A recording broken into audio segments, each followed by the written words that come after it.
En la gloria también hay tiranía. De hecho, a menudo es lo que más se suele repetir. Lo que pasa es que cuando nos representan a la gloria rodeada de ángeles, con un cielo azul despejado de nubes y como algo deseable, no nos paramos a pensarlo. Pero realmente, ¿quién ha dicho que la gloria debe ser algo solo reservado a los grandes héroes? Desde luego, y a diferencia de lo que muchas veces pensamos, el arte, la música, la danza, la escultura, también pueden estar hechas por manos habilidosas o financiadas por manos habilidosas o aparentemente amables, que tengan un apartado un poquito más oscuro en sus vidas. Y con oscuro, por supuesto, me refiero a tiránico, me refiero a absoluto, a intransigente, a absolutista. Para algunas personas este es un problema que surge cuando se estudia la figura de Luis XIV, porque fue el rey más absoluto de la historia europea, o por lo menos llegó a convertirse en la representación de absolutismo monárquico, como quien dice, vosotros buscáis las palabras absolutismo monárquico en Google y seguramente antes o después os aparezca la foto de Luis XIV. Pero, al mismo tiempo, Luis también en vida fue un gran mecenas del arte, un mecenas de los arquitectos, de pintores, de artistas. De hecho, bajo su reinado, el Palacio del Louvre, que había sido la antigua residencia de los reyes de Francia, se convirtió en una galería de arte. Y también la Comédie Française, uno de los teatros de París, donde representaban obras en aquel tiempo Molière, por ejemplo, Corneille, otro ejemplo, y donde distintos artistas de la época desarrollaron su arte. Estoy pensando, por ejemplo, en Perrault, el autor de muchos de los cuentos de hadas que conocemos a día de hoy. Fue fundado en 1680 por Luis XIV, por este rey del que vamos a hablar ahora. Y es que realmente el gusto por el arte, el gusto por la cultura, el gusto por la belleza, en definitiva, no necesariamente son incompatibles con la autoridad o con un carácter autoritario, que no es lo mismo. De hecho, en esta época lo que se percibe es una reforma del concepto de autoridad en Francia. Pero para conocer esto y muchas cosas más sobre Luis XIV, quedaos hasta el final del programa.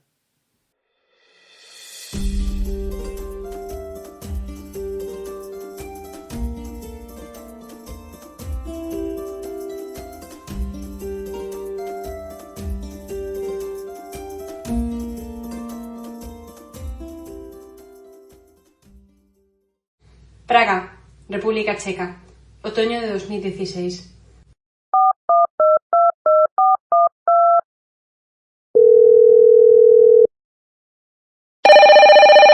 Papá, Mateo, ¿dónde estás? ¿Por qué no me coges las llamadas? No hay tiempo para eso. Interrumpe desde el otro lado de la línea. No le gusta un pelo la cantidad de sombras que está viendo a su alrededor. Necesito que vengas a Cześć Budejovich ahora mismo. La cobertura no era buena. El padre por poco no se entera del nombre. ¿Qué? ¿Por qué? ¿Qué haces tan lejos? Te lo explicaré todo, papá. Pero ahora tienes que... La campana de la Torre Negra suena cuando no debería sonar. Muy bestia y sin ritmo. Lo está buscando. Lo vigila desde lo alto. Cada movimiento, por minúsculo que sea, no pasará inadvertido. La certeza de que no lograría salir vivo del pórtico pone malo a Mateo. ¿Cómo pudo llegar a creer que no le pasaría nada precisamente a él? ¿Mateo? ¿Estás ahí? El padre se temió lo peor cuando la llamada se cortó sin haber recibido respuesta.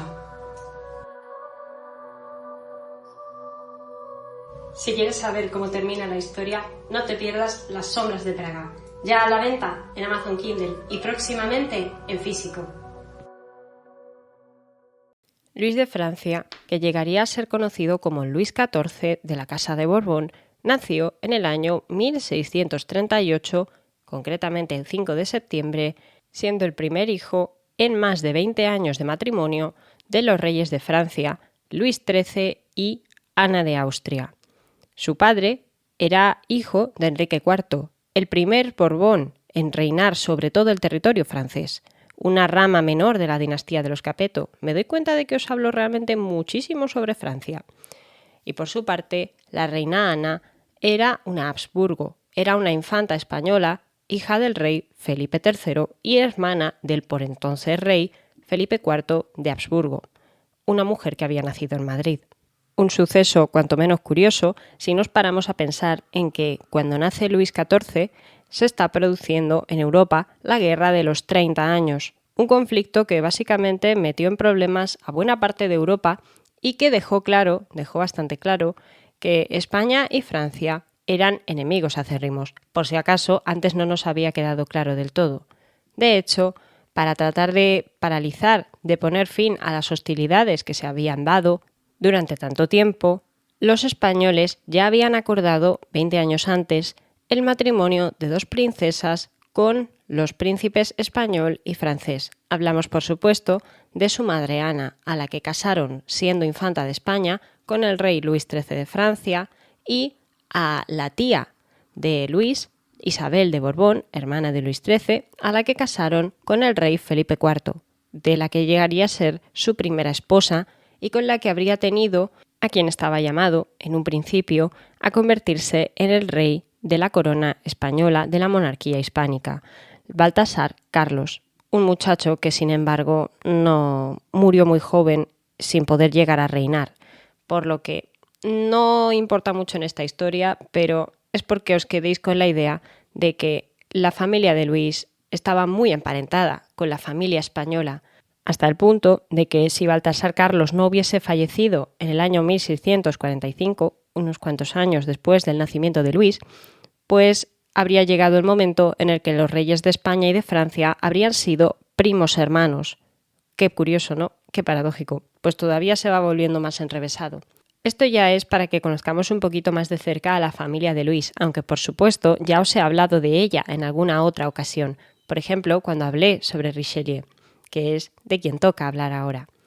Porque realmente, para comprender un poquito a la persona que es Luis XIV, si nos ponemos a pensar en quiénes fueron las personas que estuvieron a su alrededor desde el nacimiento y quiénes fueron las personas que, digamos, introdujeron en su mente o quienes allanaron el camino para que él pudiera llegar a ser esa figura del absolutismo de finales de la segunda mitad del XVII que él llegó a ser, pues cabe señalar que su padre no apareció mucho o no intervino demasiado en su vida, porque murió cuando él solo tenía 4 años.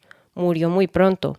Y asimismo, también murió Richelieu, por lo que Luis se crió, ya desde muy chiquitito, únicamente con su madre y con su mayor consejero, un cardenal italiano llamado Mazzarino.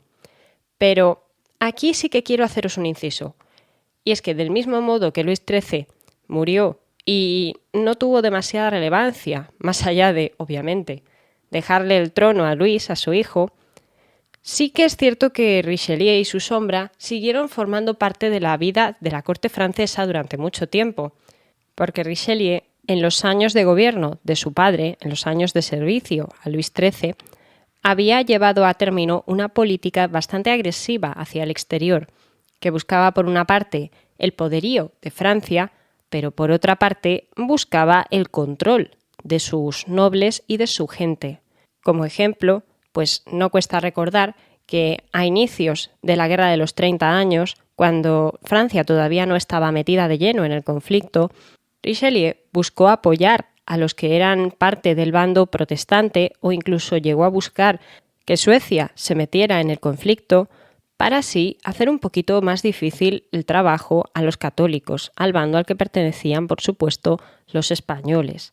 Pero además, por otra parte, Richelieu no tuvo ningún problema en enfrentarse, a la hora de la verdad, a los hugonotes franceses, que venían a ser los protestantes de Francia. Los hugonotes son una rama del protestantismo concreta que era minoritaria dentro del país, pero que sin embargo pues representaban a la mayor parte de los protestantes que vivían en el territorio.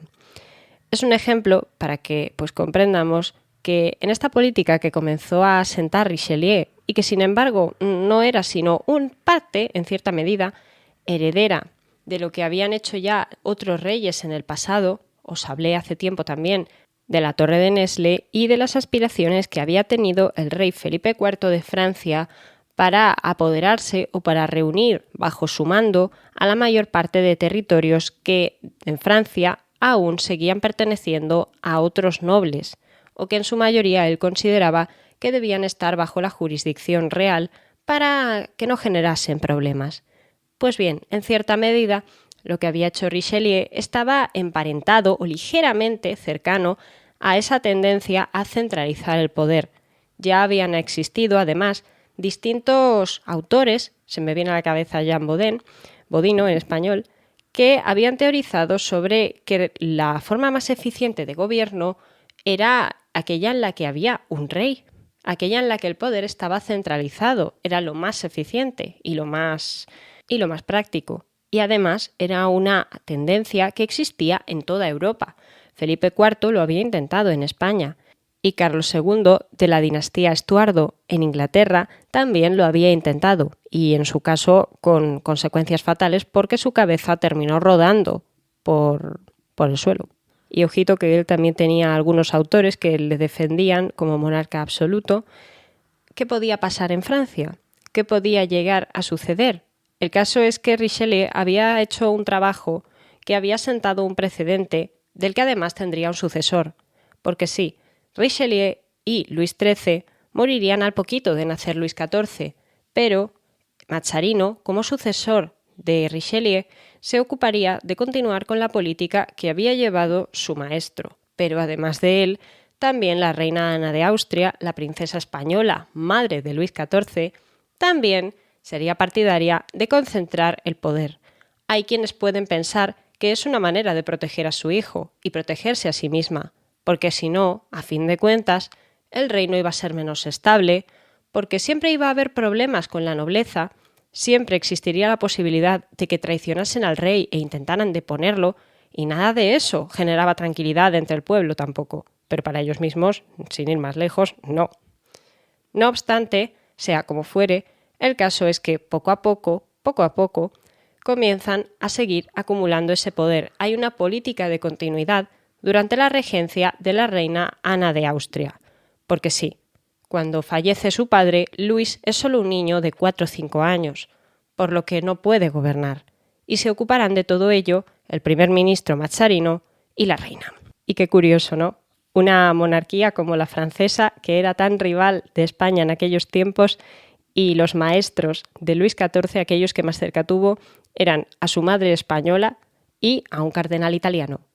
Cuanto menos curioso y cuanto menos llamativo, porque no generaban ninguno de los dos simpatías entre la nobleza, en parte por sus orígenes, en parte porque ya con Richelieu habían perdido muchos derechos y en parte porque consideraron que este gobierno era lo bastante frágil como para querer hacerlo caer, de manera que se produjeron en Francia, en la minoría de edad de Luis, una serie de revueltas contra el gobierno de Ana de Austria, conocidas como la Fronda.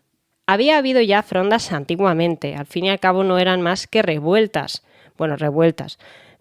bastante grandes, pero cada una tenía una naturaleza diferente.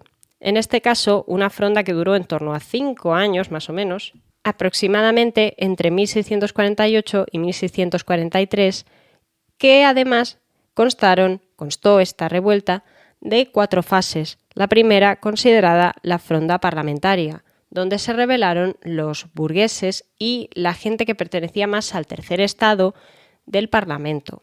¿En contra de qué? En contra de las políticas fiscales de Mazarino que buscaban imponerles más pagos y más obligaciones todavía de las que ya tenían, porque acababan de salir, recordemos, de la Guerra de los 30 años, la Paz de Westfalia, que pone fin a este conflicto a nivel general europeo, llega en el año 1648 y la idea de seguir recaudando impuestos, que ya se habían recaudado muchos para la guerra, se extiende porque todavía siguen en guerra los franceses contra los españoles a nivel individual. Eso no sentó nada bien, no gustó y muchos se rebelaron contra el poder del cardenal. Por fortuna, en aquel momento, tuvieron a distintos aliados que acabaron con las revueltas, entre ellos algunos nobles, parientes del monarca, como el Gran Condé, pero este personaje no siempre estaría de su lado. Y para entenderlo hay que mirar la siguiente fase, que fue conocida como la Fronda de los Príncipes, donde esta vez se rebelaron la nobleza y parte del clero precisamente por el mismo motivo por el que lo habían hecho los miembros del tercer estado anteriormente, otra vez por las políticas fiscales de Mazarino, que se ve que no había aprendido de que a la población no le gustaba eso de tantos impuestos y decidió subirlos ahora con más razón. Pero es que además hacer pagar a la nobleza, eso podía llevar a problemas siempre dependiendo de lo que les iban a dar a cambio. Y es que si bien los nobles no siempre pagaban, o si pagaban no eran lo mismo que el resto de la población, tampoco pagaban gratis. Y con esto es con lo que quería acabar Mazzarino. En buena medida lo que buscaba era frenar el poderío de la nobleza, el poderío de esos príncipes, decirles que ahora ellos no iban a mandar sobre el reino. Ese era papel de la reina Ana y de Luis XIV, y de nadie más. Pero después de sofocar esta revuelta, ya os digo, 5 años de fronda, pues 5 años, 4 fases, aproximadamente 1 año por revuelta.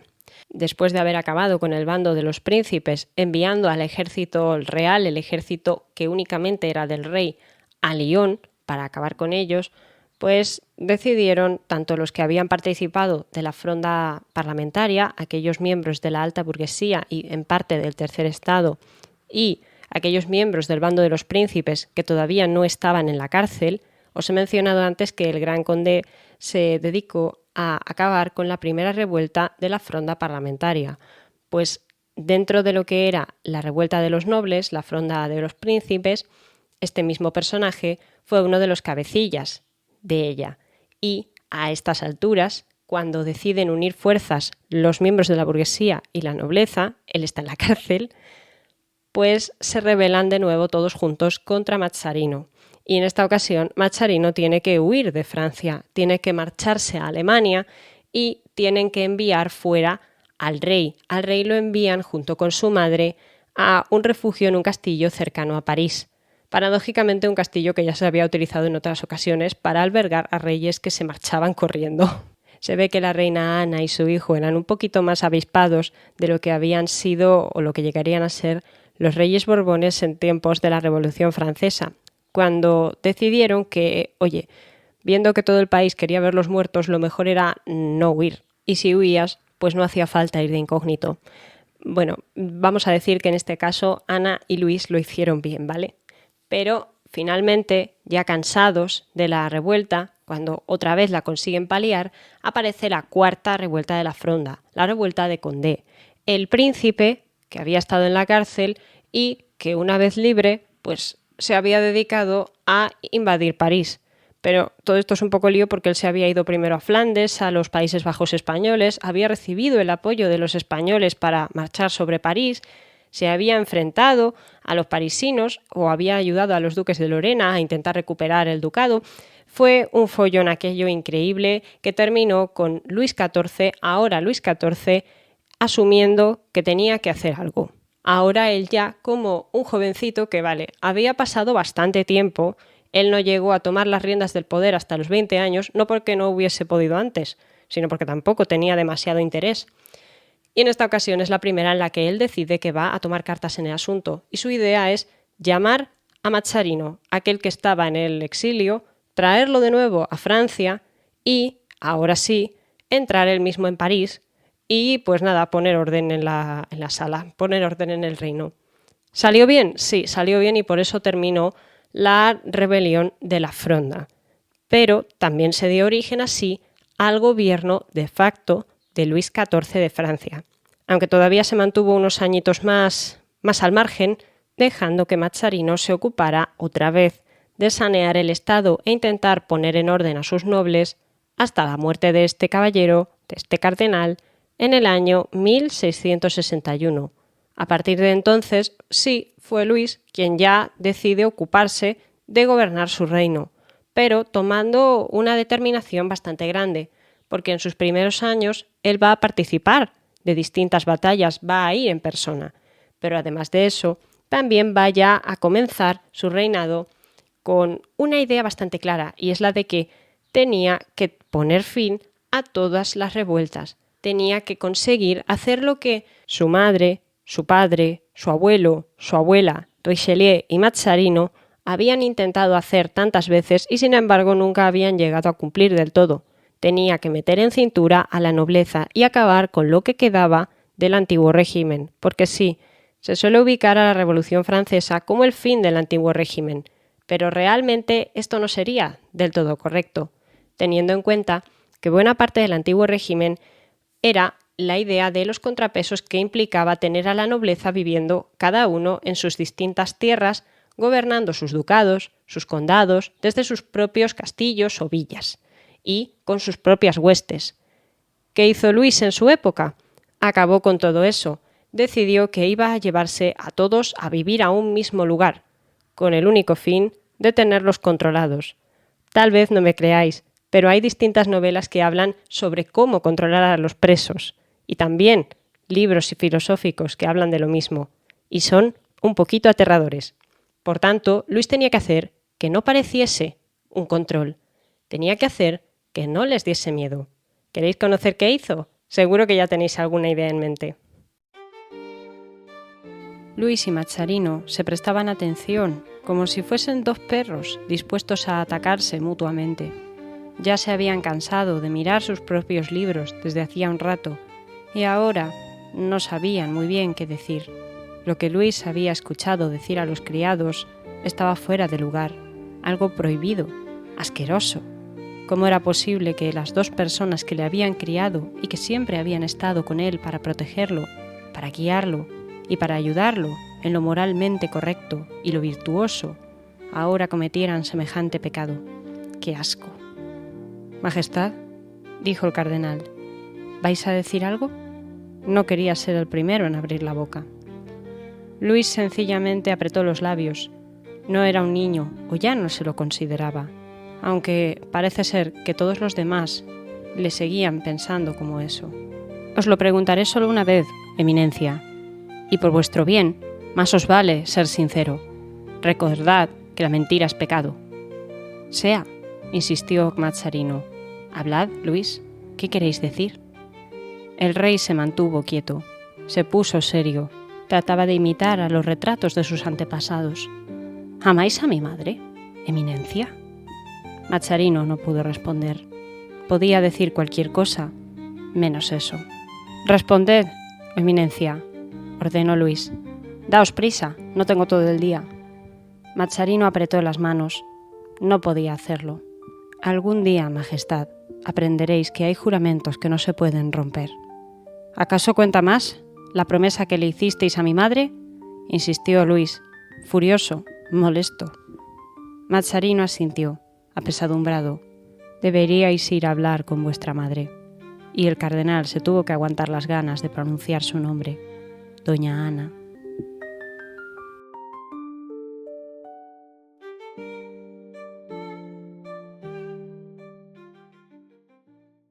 Un par de años antes de la muerte de Mazzarino, concretamente en 1659, se había producido en un territorio de los Pirineos que a día de hoy es un condominio entre Francia y España, la firma de un tratado de paz entre estos dos países que esperaban pusiese fin a las hostilidades y terminase de una vez con la guerra franco-española que se había dado a raíz de la Guerra de los 30 años.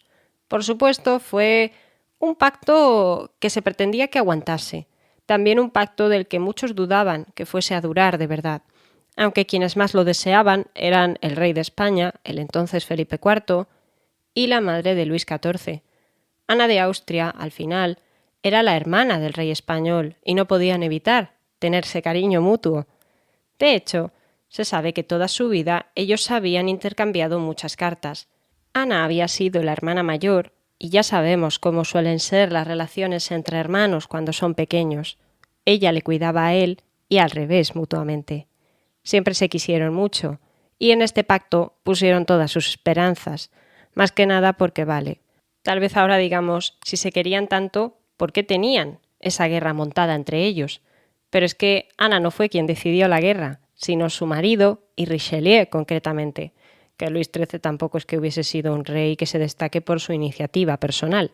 Y en aquel momento ella no había tenido ni voz ni voto, aunque cabe señalar que su hermano Felipe IV también fue uno de los que comenzaron la guerra, pero por el lado español, aunque en su caso él había tenido, y en este tiempo todavía tenía, el asesoramiento de un valido, concretamente del conde duque de Olivares, que ahora que lo pienso, Hay unas cuantas revistas de la editorial Despertaferro, de historia militar, yo os invito a buscarlas, que están dedicadas al enfrentamiento entre Olivares y Richelieu, para que podáis ver un poquito el duelo militar y también de egos que tuvieron estos dos. Son revistas pequeñas que tienen artículos de historia especializados en el tema, por si os interesa verlo. Pero en este caso ya no formaban parte del juego ni Olivares ni Richelieu.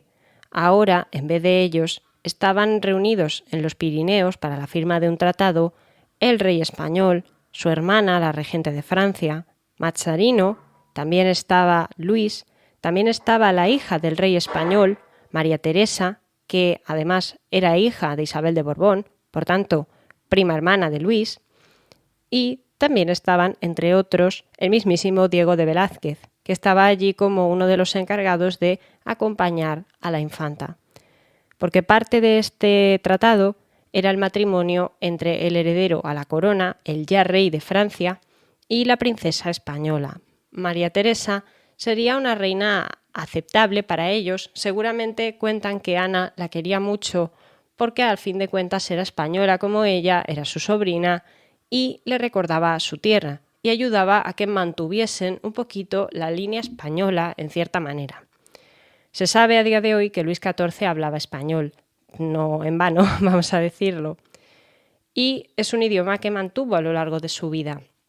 Pero también hay que decirlo, María Teresa no fue una esposa, digamos, muy valiente como habría sido Ana al final de su vida, o una mujer muy decidida como otras esposas de la dinastía Habsburgo y antes que de ella, de la dinastía Trastámara. Estoy pensando en Isabel la Católica. Ni mucho menos. María Teresa fue una princesa más bien normal para su época, de la que pronto se aburriría Luis XIV, y con la que, aunque tuvo varios hijos, el que llegó más lejos fue Luis, el Gran Delfín, un hombre que, ya veréis, era padre de Felipe d'Anjou, el futuro Felipe V de España. Pero ahora estamos con el abuelo, ahora estamos con Luis XIV. Y ahora una nota para los que hayáis visto la serie de Versalles. Tal vez os suene haber visto que en esta serie, en los primeros capítulos, del matrimonio entre Luis y María Teresa, nace una niña con un color de piel demasiado oscuro para lo que se esperaría en la época.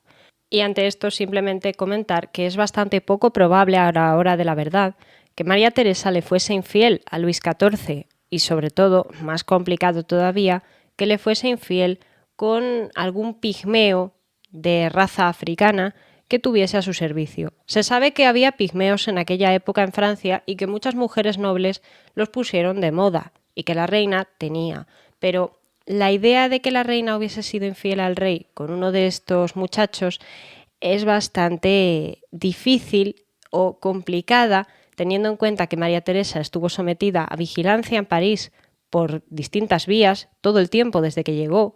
No en vano, aunque la reina regente hasta el momento hubiese sido española, ella estaba rodeada de franceses que en buena medida o odiaban o por lo menos mantenían cierta actitud de desdén hacia los españoles y no les gustaban demasiado, y que aprovecharían cualquier ocasión que se presentara para ridiculizar a la reina de España, que por otra parte la Casa de Habsburgo se caracterizaba por ser de origen germánico, por tanto solían ser muy blancos de piel, muy claros de ojos, aunque también en el caso de María Teresa se sabe que ella era más bien morena de pelo, esto sí. Por tanto, aunque se hubiese hecho popular en la época el rumor de que la reina María Teresa hubiera tenido una niña que era bastante más oscura de lo que se esperaba, y aunque estos rumores se hubiesen visto favorecidos con el paso de los años, debido a que había en Francia una monja que se hizo popular y que también era de piel muy oscura, conocida como Louise Marie Thérèse, y digo Louise Marie Thérèse porque no soy capaz de decir Louise Marie Thérèse, ya os reiréis de mí, o la monja negra de Moret, pero también hay teorías que buscan dar explicación a todo este escándalo, señalando que probablemente esa mujer, esa monja, hubiese sido hija bastarda de Luis XIV. De hecho, autores como Voltaire parece ser, que señalaron en su momento que la monja les recordaba físicamente a Luis XIV y que esa historia de que la reina María Teresa había dado a luz a una niña así, pues a ver, parece ser que sí hubo un bebé y que sí que era bastante oscuro, pero parece ser que sencillamente la niña habría tenido algún tipo de gangrena que se puede tener al nacer y que implica falta de oxígeno en la sangre y que termina tiñendo la piel de un tono azulado oscuro, morado oscuro o incluso llegando a ser casi negro. La criatura se sabe que nació, que vivió durante un mes y que murió después. Aunque, bueno, las series, las películas, la literatura y la intuición de cada uno pueden llevar a teorizar distintas cosas al respecto. El caso es que cuando Luis se aburre de su esposa, con la cual sin embargo cumple a nivel reproductivo hasta el final, termina teniendo todo tipo de amantes, muchas de las cuales había tenido ya antes.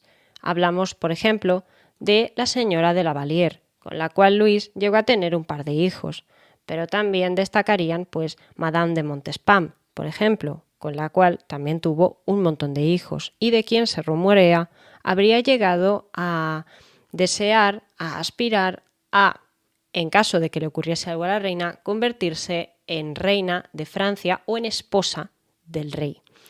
Esto llegó a ocurrir con una de las amantes de Luis XIV, pero no fue con Madame de Montespan ni fue con la señora de la Vallière, sino con otra mujer de la que os hablaré un poquito más adelante, porque ahora creo que ya hemos hablado bastante sobre la familia, sobre los hijos, y creo que ya va siendo hora de ir hablando sobre las guerras y sobre el método que utilizó Luis para retener a todos sus nobles y evitar que volvieran a rebelarse contra él.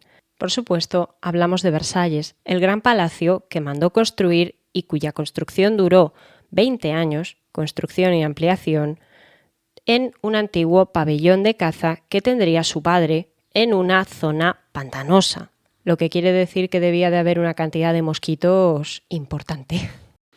La edificación del Palacio de Versalles puede interpretarse, de alguna manera, como una forma simbólica de lo que fue el reinado de Luis XIV. Todo esto según se mire, por supuesto. En torno a 1661, en este mismo año de la muerte del cardenal Mazzarino, Luis hace las primeras visitas al terreno para, digamos, hacerse una idea de lo que podría hacerse allí. Al un principio lo que se buscaba era reconstruir o hacer una reforma del palacio que había edificado su padre, del edificio que había hecho. Pero, con el paso del tiempo, la idea pronto cobró otra forma y en torno a 1665 comenzaron unas obras bastante más colosales confiadas a Lebanus, un arquitecto de la época considerado como uno de los máximos exponentes del barroco y el clasicismo francés. Un estilo, como ya podemos ver si googleamos por un momento el Palacio de Versalles, que destaca por ser elegante, pero también ostentoso. A su manera no es tan exagerado como otras muestras del barroco, sigue manteniendo el toque elegante, pero también es dramático, es excéntrico y ante todo es grandioso. La imagen más conocida de este palacio es la Galería de los Espejos, una sala enorme llena de espejos que ahora nos puede parecer muy bonita, pero no impresionarnos tanto. Tengamos en cuenta que ahora tenemos las pantallas, ahora tenemos la tele, tenemos un montón de elementos que nos hacen ver nuestro reflejo a diario, de forma más o menos directa. Pero a finales del siglo XVII no tenían nada de esto. Y no solo eso, sino que además los espejos eran elementos realmente caros y, lo más importante, difíciles de conseguir. Para emprender esta obra, Luis, además de apoyarse en Lebanus como arquitecto y en distintos decoradores, cada uno le dio su estilo, o bien en las pinturas, o bien en las estatuas, o bien en los jardines, que terminaron por ser un proyecto también abismal y a su manera inspirado en los jardines persas de antiguo. Si los buscáis, son unos jardines de corte oriental muy orientados a lo que es el equilibrio y la elegancia en sus composiciones, pero también a una amplia presencia de plantas y flores de distinto tipo y de agua por todas partes, que eso también es fundamental. Luis también se va a apoyar en la figura de el que llegaría a ser su gran ministro de finanzas, Joan Baptiste Colbert, un hombre que llegaría al poder entre la década de los 60 y la década de los 80 del siglo XVII y cuya política, en términos económicos, destacaría por ser una de las más representativas de lo conocido como mercantilismo. Voy a hacer una pequeña pausa para hablaros de esto, ¿vale? Los mercantilismos existieron en Europa durante toda la era moderna, entre el siglo XVI y el siglo XVIII, ahora estamos a finales del XVII, y Colbert fue el máximo exponente del mercantilismo francés, que también es muy representativo del reinado de Luis, porque se basó en buena medida, para que me entendáis todos, en la creación de monopolios comerciales para que Francia pudiese ganar más beneficios derivados del comercio exterior o también del comercio entre reinos vecinos e incluso entre provincias, y además también destacó por financiar por parte de la corona, por parte del Estado, una serie de fábricas y de sectores, entre ellos destaca el textil, que se dedicarían a generar manufacturas de forma pública, dando trabajo a artesanos y a trabajadores del país.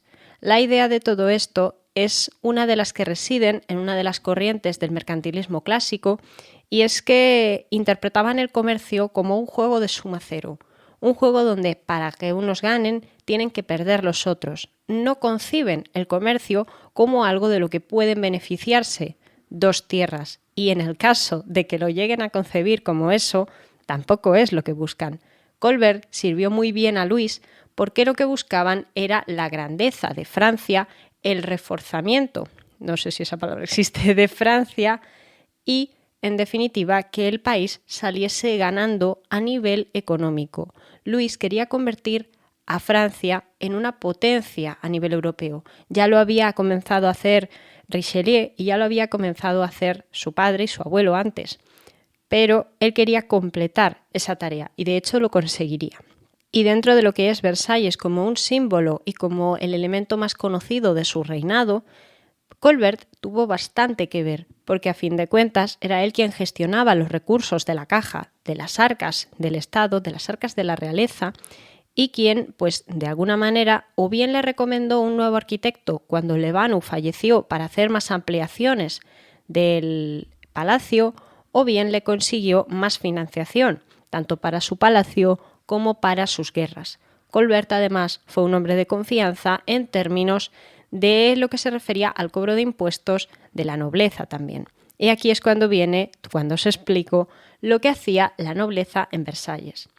Y es que aunque la construcción duró 20 años, la ampliación, vamos a decirlo mejor, porque Luis decidió conservar el edificio de su padre, sí que es verdad que pronto se llevaron a la mayor parte de los nobles, o los más grandes por lo menos, a vivir con ellos a Versalles. La idea era que todos viviesen juntos, porque si no estaban en sus tierras, si no estaban en sus palacios, en sus villas, no podían estar conspirando contra la monarquía. Y si lo intentaban, pues Luis tenía a su propia gente que podía controlarlos a todos.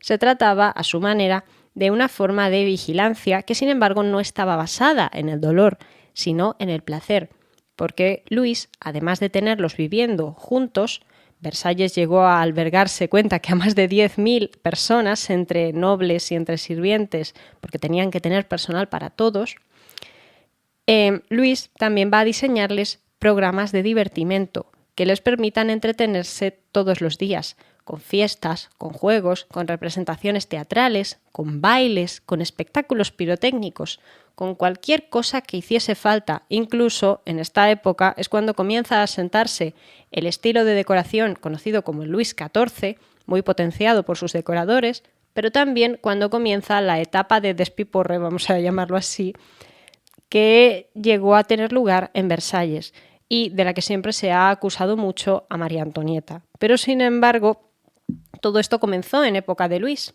Toda esta época de promiscuidad, de fiestas a lo salvaje, de alcohol, de locura desenfrenada y de pasión por la moda. Luis fue un rey muy coqueto a la hora de vestir. Comenzó aquí y todo ese gasto de dinero comenzó aquí. También la nobleza se dejaba mucho el dinero en juegos de apuestas en aquella época y todo eso, a fin de cuentas, hacía ganar todavía más al rey. Y los tenía todos, como ya os digo, controlados, entretenidos, anestesiados y pasándoselo pipa, mientras que Luis emprendía sus proyectos militares, que a lo largo de su reinado fueron varios, pero los más conocidos fueron 4, para que todos me entendáis. La Guerra de Devolución, que tuvo lugar solamente 2 años, entre 1667 y 1668, es la primera gran guerra de Luis y es una guerra donde pues ya va a quedar claro que eso de la paz de los Pirineos quedó atrás, quedó en el 59, con su madre y con su tío Felipe. En esta guerra, básicamente, se utilizó como pretexto el hecho de que Felipe IV no había pagado la dote que le correspondía a María Teresa por el matrimonio con Luis XIV. Es decir, que el padre de la novia no había pagado al novio lo prometido por la novia. Algo que, sin embargo, era bastante común en la época. A veces, normalmente, no se llegaba a pagar totalmente la dote. Pero en este caso, a Luis y a sus juristas, a sus nobles, a sus más leales, les sirvió de excusa perfecta para poder atacar lo que eran los Países Bajos españoles, lo que era el territorio de Flandes, básicamente, que todos conocemos. Luis estaba empeñado en que además tenía que controlar la zona norte porque podía llegar a quedar bastante cerca de París y podría ser relativamente sencillo para los rivales, o bien españoles, o bien de las Provincias Unidas, que es lo que sería a día de hoy Netherlands, Holanda, un poquito más al norte de los Países Bajos españoles, o bien para los alemanes del Sacro Imperio, atacar su territorio y llegar hasta su capital. No olvidemos que el Gran Condé, en la época de la Fronda, ya había conseguido llegar a París desde allí. Por tanto, sí que es verdad que quedaba bastante cerca. Que, por cierto, el Gran Condé también estaba aquí en esta guerra y llegó a ocupar el Franco Condado, que en aquel momento pertenecía también a la monarquía hispánica, que en este momento ya estaba dirigida por Carlos II el Hechizado, de quien también hice un programa y con el que también mencionamos esta guerra de devolución, y buena medida de las guerras que van a salir a colación en los próximos minutos. El caso es que esta guerra finalizó con el Tratado de Aquisgrán, un tratado firmado en 1668, donde Francia conservaría los lugares conquistados, la mayoría de ellos, y, sin embargo, tuvo que devolver a España el Franco Condado, con lo cual ese territorio que él consideraba importante para su seguridad, pues oye, siguió perteneciendo al enemigo. Podría haberse quedado ahí la cosa, pero para nada. Desde luego, Luis, si por algo se caracterizaba, era por tener a su servicio a una cantidad de juristas, de gente experta en leyes, o que por lo menos sabían manejarse bien en el tema, bastante capaces, e incluso llegó a nombrar a algunos de ellos nobles. Había un tipo de noble que no era el noble de sangre que todos conocemos, sino el noble que le cae bien al rey y que éste pues termina dándole todo tipo de mercedes, pero del mismo modo que se las da, se las puede quitar.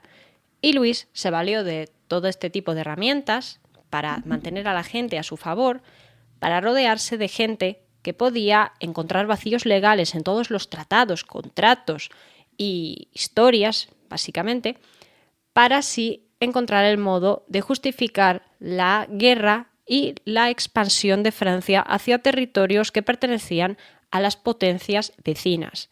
Encontraban una excusa allá donde fuese para que Luis declarase una guerra. Y perdonadme si cuesta de entender alguna cosa, pero es que esto es difícil de explicar. Aquí hay guerras y tratados por todas partes. Y el conflicto, por tanto, se extendió durante más tiempo. En el año 1672 hasta el año 1678 tiene lugar otra de las guerras entre Luis XIV y Carlos II de Habsburgo. Pero en este caso, el problema no se lo comerían los españoles, o por lo menos no el problema más grande, sino las Provincias Unidas, lo que serían los Países Bajos o Netherlands a día de hoy. Creo que también he explicado esto en alguna ocasión, y es que las Provincias Unidas eran un total de 7 provincias, si no me equivoco, que en tiempos de Felipe II se rebelaron contra la monarquía española, y el caso es que terminaron colocándose por su cuenta en una suerte de república que sin embargo tenía príncipes y nobles importantes como Guillermo de Orange, que con el paso del tiempo llegaría a ser rey de Inglaterra. Ya os lo adelanto, porque va a importar al final de esta historia, pero ya os digo, al final. El caso es que esta república llegó a ser muy potente a nivel comercial. Fue una de las primeras repúblicas, de los primeros estados europeos, que se considera que adoptaron el capitalismo o una suerte de precapitalismo como forma económica. Ellos eran muy partidarios del comercio desde el minuto uno, pero no siempre comerciaban con productos fabricados en su territorio, sino que muchas veces compraban a otras tierras y vendían sus productos haciendo de intermediarios.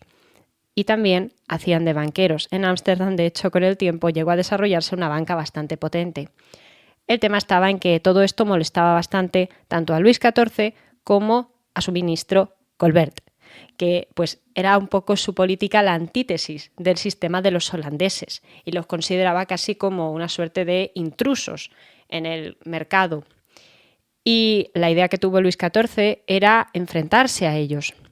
En este caso se enfrentó a ellos básicamente porque los consideraba rivales y consideraba que podían poner en peligro su poderío en el comercio. Pero también quería apoderarse un poquito de algunos territorios que consideraba que le pertenecían, otra vez con la misma. El caso es que se alió con potencias rivales como Suecia o como la Inglaterra de los Estuardo, católicos en este momento, por favor, para hacer frente a los holandeses. Pero en este momento el gobierno de las Provincias Unidas, también conocido como Holanda, Netherlands o como queráis llamarlo realmente, con capital en Ámsterdam ya en aquel momento, tenía problemas. No era el mejor, vamos a decirlo así. Y pronto se puso al frente del gobierno el príncipe Guillermo de Orange. ¿Y a quién pidió ayuda a él? A los españoles, a los que sin embargo menos cabría esperar. Pero lo importante es que los españoles, gobernados por Carlos II, decidieron apoyarles. Ya os digo que aquí vais a ir viendo que no tiene mucho que ver la religión, sino que es más una cuestión de interés, una cuestión de integridad territorial. Al fin y al cabo, a los españoles les interesaba apoyar a los holandeses y a los holandeses apoyarse en los españoles, porque en este momento estaba en peligro la integridad física y territorial de ambos estados. Por tanto, ahí estaban ayudándose mutuamente. Y los holandeses, a pesar de no tener un terreno muy grande ni un ejército de tierra tan enorme como podía ser el español, sí que se impusieron a nivel naval, aunque ya os digo que los franceses vencieron por tierra. No siempre se debió esto a que los españoles, como se suele contar, estuviesen ya en una decadencia absoluta o que estuviesen mal a nivel moral, porque se cuenta, y hay innumerables relatos, sobre la fuerza y la resistencia que mostraron los holandeses y los españoles en esta guerra y en distintas guerras. Lo que ocurría iba más relacionado, parece ser, con un tema monetario y de mala financiación del ejército por parte del gobierno de Madrid. Ya sabéis cómo funcionan las crisis y las corruptelas varias, me temo, ¿no? Pues el caso es que, en este caso, la paz se firmó en Nimega en 1678. Francia avanzó de nuevo en Flandes, quedándose con distintas ciudades, y además se quedó de forma definitiva con el Franco Condado. Ahora se lo robó a los españoles y no quiso devolverlo, y tampoco lo devolvió, tuvieron que aceptarlo los españoles. Fue el momento de mayor apogeo, de mayor fuerza a nivel militar y a nivel territorial de Luis, que también debo deciros, tampoco es que fuese un rey que a nivel militar aplastase a todo el mundo, pero sí que es verdad que demostró tener capacidad de aguante y sobre todo de justificar sus guerras. Eso nadie se lo va a negar, era un maestro encontrando excusas. Y otros dos elementos importantes que podemos extraer de este tratado de Nimega, pues serían el hecho de que los españoles finalizaron su alianza con Guillermo de Orange, con los holandeses, y también el hecho de que se comenzó a negociar, a decidir el matrimonio del rey español, Carlos II, con una princesa francesa, María Luisa de Orleans, una descendiente de Luis XIV, una sobrina, vamos a dejarlo claro, ¿de acuerdo? Porque Luis tenía un hermano llamado Felipe de Orleans, el cual es conocido a medias, sí, participó a nivel militar en distintas guerras, pero que en los últimos tiempos es más conocido por las especulaciones sobre sus amantes. Con todo, ese hombre fue el padre de la nueva reina de España. y durante una temporada Luis se quedó un poquito más tranquilo, aunque también hubo guerras en ultramar, unas veces contra ingleses, otras veces entre los nativos y los franceses, y pudo dedicarse un poco a su vida personal. Ya os he comentado antes que se casó con una de sus amantes, pero no os he dicho su nombre. Pues ahora es cuando viene esa historia. Se la conocía como Madame de Maintenon y con ella tuvo un matrimonio morganático y secreto. Morganático implicaba que ambos cónyuges pertenecían a estratos sociales diferentes y que en el caso de que tuviesen hijos, pues quedarían separados de la línea dinástica. El heredero a la corona siempre fue el gran delfín Luis, que habría tenido con su difunta esposa María Teresa, la cual falleció 2 años antes de que Luis y Madame de Maintenon contrajesen matrimonio, en el año 85. María Teresa murió en el 83. El caso es que de este matrimonio no nacieron hijos, así que tampoco importaba mucho el tema de la sucesión. Sin embargo, sí es verdad que Madame de Maintenon tuvo cierta influencia en el rey francés. Ella era muy católica, más católica ferviente que su esposo, y parece ser que ella le apoyó, le ayudó, cuando Luis decidió revocar un edicto que había firmado su abuelo Enrique IV, el edicto de Nantes, y cambiarlo por el edicto de Fontainebleau. Y me diréis ahora, ¿qué 2 nombres, no? Pues a ver, el edicto de Nantes básicamente tenía decretado una suerte de no libertad, pero sí tolerancia religiosa para con los hugonotes franceses, los protestantes de Francia. Entre otras cosas, este edicto les permitía celebrar sus misas, les permitía vivir en paz y tener cierta libertad de movimiento, vivir tranquilamente, vamos a decirlo así. Pues cuando Luis lo cambia por el edicto de Fontainebleau, lo que hace es intentar acabar con los hugonotes de raíz.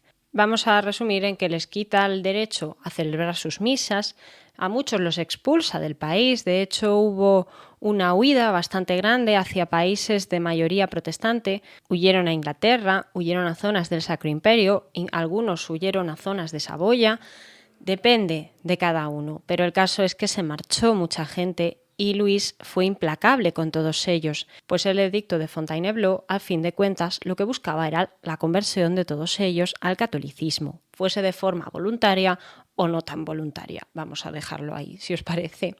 Pero el caso es que la firma de este edicto a Luis le generó distintos enemigos a nivel europeo, como por ejemplo el príncipe holandés Guillermo de Orange, a quien ya se había enfrentado en la guerra holandesa, pero con quien también se enfrentaría en la Guerra de la Liga de Augsburgo, también conocida como la Guerra de los 9 años, de 1688 a 1697. Esta guerra fue básicamente un todos contra Luis. Todos los reinos europeos se enfrentaron a Francia para tratar de frenar sus avances expansionistas y sus intentos por querer controlarlo todo y a todos. Y aunque Luis se defendió bastante bien, no pudo evitar el envite. Mucho más después de que Guillermo de Orange, ahora coronado como rey de Inglaterra, después de la Revolución Gloriosa que expulsó a Jacobo II de la Casa Estuardo, se hubiese enterado de lo ocurrido con el edicto de Nantes y el edicto de Fontainebleau. Como buen protestante no le gustaba mucho esa actitud hacia los hugonotes y decidió aliarse con los demás, donde también estaba la corona hispánica. El problema y el motivo por el que Luis supo defenderse más o menos era que, en parte, los alemanes estaban demasiado ocupados con los problemas que tenían al este del imperio, en el territorio donde se enfrentaban a los otomanos, mis queridos otomanos, que en este momento estaban intentando atacar Viena. Pero también, con el paso del tiempo y el cansancio generalizado, los miembros del Ducado de Saboya decidieron unirse al bando francés a cambio de que Luis les devolviese los territorios que le habían conquistado durante la guerra. Todo esto terminó como el Rosario de la Aurora y en el año 1697 se firmó el Tratado de Ryswick.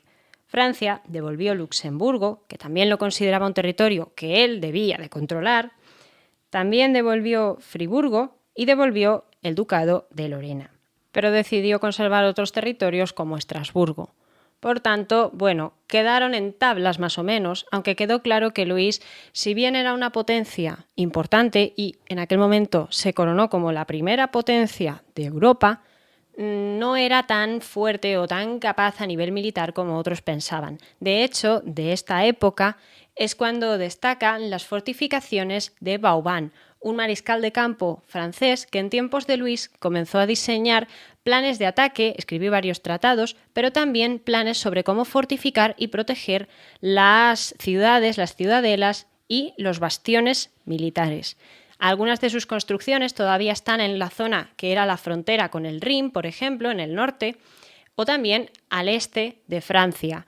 Y son construcciones que llaman mucho la atención porque, vistas a ojo de pájaro, muchas tienen forma de estrella, una forma típica en fortalezas militares, pero realmente bonita de ver. Aunque estaba cansado, Luis quiso tomar en brazos al niño. Era muy pequeño, tan pequeño como él cuando se quedó sin padre. Aún recordaba aquellos tiempos, aunque tantos años, más de 70 años después, quedaba lejano aquella imagen. Los tiempos habían cambiado, y el pequeño, también llamado Luis como él, era diferente de su propia persona. No tenía el mismo brillo bravo que tenía él cuando tenía 5 años. En cambio, este Luis, este nuevo Luis, se notaba más bien tímido, callado, aunque con ganas de irse a jugar. Se atrevió a levantarlo porque era su bisnieto y el legítimo heredero a la corona de Francia. ¿Estás preparado, pequeño?, preguntó el Luis mayor, aquel al que conocían como 14. El niño, en una tímida voz: «Sí, majestad, pero aún a vos os queda mucho en este mundo». Luis se rió. El pequeño le hacía gracia. «No me queda tanto en este mundo, hijo mío. No me queda tanto». ¿Quién le iba a decir? Su futuro heredero, aquel que le sucedería, pues su hijo y su nieto ya estaban muertos.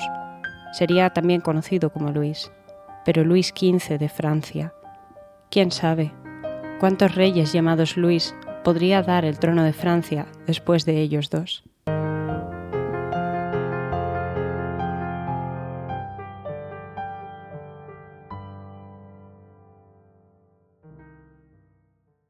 Y si nos damos cuenta, para cuando se llega al final de la Guerra de los 9 años, Luis ya es un hombre de más de 60 años, es un hombre muy mayor y ha sido rey desde los 4 años prácticamente. Por tanto, el gobierno de Luis, en total, llega a ser el más largo registrado en la historia europea y en buena parte de la historia mundial. Un reinado que duró 72 años y que todavía se extendería unos cuantos años más, porque Luis llegó a emprender a partir de 1700, pero ya llevaba planeándolo mucho antes, la que sería su gran obra y su batalla militar más importante. Pero también era una batalla política y familiar, una batalla que no podía perder. No podía dejar que se le escapara el premio de la corona española para uno de sus descendientes, para uno de sus nietos, Felipe d'Anjou, el futuro Felipe V de Borbón. Él argumentaba sus derechos a la corona porque, sí, vale, María Teresa, su esposa, había renunciado a sus derechos a la corona al casarse con él, para evitar este tipo de historias, ¿no? Pero el caso es que como la familia real no había pagado la dote completa de María Teresa, Luis consideró que ese tratado, esa renuncia, estaba de más y que no tenía lugar al caso. Encontraron ahí un vacío legal y Luis siempre defendió la candidatura de su nieto al trono, aunque no siempre. Fue algo inamovible. Durante algún tiempo, Luis y el sacroemperador Leopoldo habían llegado al pacto de que el mejor candidato para la corona española, ya que Carlos no podía tener hijos y todo apuntaba a que después de 2 matrimonios, la reina María Luisa, sobrina de Luis, había muerto sin hijos años atrás y el segundo matrimonio tampoco estaba dando herederos, pues Leopoldo y Luis encuentran un candidato de la Concordia en el que propuso Guillermo de Orange, el ahora rey inglés, un niño pequeño llamado José Fernando de Baviera, hijo de Margarita Teresa de Austria, la niña Menina, la hermana de Carlos, y el príncipe de Baviera. Es un niño que había nacido en 1692, por tanto había nacido en plena guerra de los 7 años, pero por desgracia, este acuerdo, que parecía satisfacerlos a todos porque era el elegido de la Concordia, murió, siendo también muy pequeño, 2 años después de acabar la Guerra de los 9 años, en 1699. Por tanto, nada, este pequeño no valía para heredar. Y las peleas entre ambos volvieron a surgir. Leopoldo insistía en que el heredero debía ser uno de sus descendientes y Luis insistía en que el heredero debía ser su propio descendiente. Lo que ocurrió, pues nada, ya sabemos el fin de la historia aquí en España, ¿no? Cuando muere Carlos, finalmente en el año 1700, deja en herencia a Felipe d'Anjou como futuro rey de España, sin condiciones. El nieto de Luis XIV encontraba así satisfechas las aspiraciones de su abuelo. El tema estaba en que no se sabe a ciencia cierta por qué Carlos decide dejarle la corona al francés. Hay quien dice que es porque habían quedado muy bien, ya que al final de la Guerra de los 9 años Luis XIV había devuelto toda Cataluña. Hay quien dice que fue por el cariño que profesaba a su esposa fallecida María Luisa de Orleans. Hay quien dice que por cercanía familiar. Todo depende, está muy variado el tema, no está claro. Pero aún así, incluso después de que Felipe terminase viajando a España para ser coronado como rey de España y le cediese a su abuelo un montón de privilegios, esto no hizo que se respetase la voluntad del fallecido rey Carlos y se montó la Guerra de Sucesión, que duró hasta 1714. En esta guerra, pues España y Francia hicieron frente común por primera vez en toda la historia, porque ahora era un Borbón el que gobernaba. Pero dentro de la propia España hubo variedad de opiniones. Los territorios de la antigua Corona de Aragón apoyaron al candidato que propuso Leopoldo del Sacro Imperio Romano Germánico, el archiduque Carlos. Y pues los castellanos siguieron con el francés. La historia fue la que fue y terminó con la victoria del bando de los franceses, que estaban además apoyados por los bávaros y por los portugueses, mientras que los ingleses, los holandeses y todo el resto de gente apoyaba a los Habsburgo. Pero eso es otra historia y además es bastante llamativo porque solo unos poquitos años antes de que comenzara esta guerra teníamos a otro personaje que ya ha salido en el canal, el zar Pedro, visitando el territorio de las Provincias Unidas, visitando la ciudad de Ámsterdam y también Amberes y distintas ciudades holandesas, por lo que menuda imagen debió de llevarse de los europeos en aquella época con todo este epítote que estaba montado. Pero el príncipe de Moscovia, el zar ruso, no llegó a conocer al rey francés. Luis, que ya había tenido una vida loca, una vida dedicándose a promocionar las artes, a promocionar la belleza, pero también a promocionar la guerra, la expansión y el monopolio económico, no olvidemos la importancia de eso, ya era un vejestorio en este momento. Consigue ver a su nieto sentado en el poder, consigue ver a su nieto en España, y esa es probablemente su mayor ambición conseguida, a pesar de que tampoco fue un rey, como ya os digo, que tuviese unas victorias aplastantes, pero era un rey práctico, un rey que sabía cómo colocar las cosas para, por lo menos, no salir totalmente perdiendo de ninguna pelea. Pero aún así Luis, tenía formas de vida que le pasaron factura. A lo largo de su vida sufrió distintas enfermedades, como, por ejemplo, úlceras en sus partes menores, y tuvo que ser operado en algún que otro momento, cambiando con ello parte de la historia de la medicina y del modo que se tenía de hacer operaciones de este tipo. Llegó hasta muy viejo para su época, llegó hasta los 77 años y falleció en el mismo mes que lo vio nacer. Falleció en septiembre del año 1775, siendo ya un hombre cuya existencia nadie ponía en duda y siendo llamado el Rey Sol. Fijaos qué bonito. Cuando nació lo llamaron el príncipe dado por Dios, porque sus padres ya no esperaban tener descendencia. Y después de Luis vino Felipe de Orleans. Ojito al dato. Pero a lo largo de su vida fue conocido como el Rey Sol. Y sí, es muy típica y muy representativa la frase «La France, c'est moi». Yo soy Francia, yo soy el Estado, yo soy Dios en Francia, o casi soy Dios en Francia. Pero no es del todo cierto, no está del todo comprobado que él dijese esa frase. Como siempre, entiendo yo que el tema de las citas tiene una parte literaria que hay que tener en cuenta en estos casos. Pero, sea como sea, Luis fue un rey que hizo lo que hizo cuando lo hizo porque se lo propuso y también porque supo manejar las leyes. Se rodeó de gente que sabía manejar las leyes, se rodeó de gente que sabía manejar los edificios, que sabía manejar la economía, que supo aprender a manejar a la nobleza. Luis, si por algo se caracteriza, a mi modo de entender, es por su capacidad de adaptarse y de aprender. Aprender del arte, aprender de la técnica, aprender de la guerra. Un hombre que estaba dispuesto a escuchar a profesionales, pero que sin embargo a la hora de las crisis y a la hora de los momentos clave era únicamente su opinión la que contaba. Afortunadamente no siempre se equivocó, pero podría haber sido catastrófico también. Y con esto creo que podemos dar por finalizado el programa de hoy. Disculpadme por la longitud, pero es que se me va con este personaje. Hay personajes que son muy grandes y muy complejos para contar y hay otros que son más pequeños. Yo igualmente espero que lo disfrutéis y que si queréis me dejéis vuestras sugerencias y vuestros comentarios como siempre aquí en comentarios o a través de mi Instagram @elmundodelaki. Y ahora sí que sí, nos veremos la semana que viene aquí en Relatos de la Historia con otra vida, con otro programa, con otra historia. Espero que os haya gustado mucho y nos vemos la semana que viene.